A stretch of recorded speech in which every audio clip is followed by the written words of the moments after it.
განვითარებული, შემდგარი, განათლებული ქალები, რომლებიც პირად ცხოვრებას ვეღარ აწყობენ. სიტყვა შეპყრობილობა ყველაზე მეტად უხდება, რასაც ადამიანების სიყვარულს ეძახიან. ყველა ქალში ცხოვრობს ესეთი ანიმუსი, ანუ მამაკაცური მხარე, ყველა მამაკაცში ცხოვრობს ანიმა, მისი ფემინური მხარე.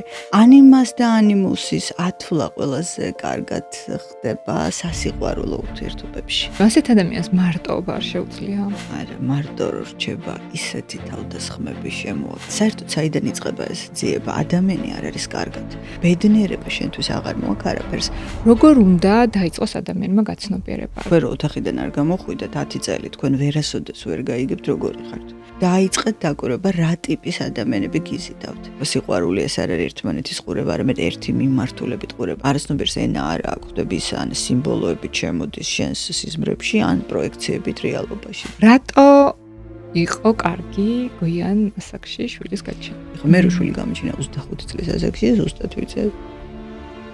აი ესე ვიყავ სადღაც ჰაერში. ადამიანი, რომელსაც გონია, რომ მას ვერავინ ვერ უგებს, ეს არის ადამიანი, რომელიც ვერ უგებს ვერავის. 3 საათი საუბრობ ისე, რომ მარტო შენ საუბრობ და მე გისმენ, შენ უნდა მიხვდე, რომ ეს ურთიერთობა არ არის. შენ ახსნის გარეშე გაგიწყვეტია ურთიერთობა? კი. საერთოდ მე ამ ბოლო დროს არავის არ ვსაუბრობ.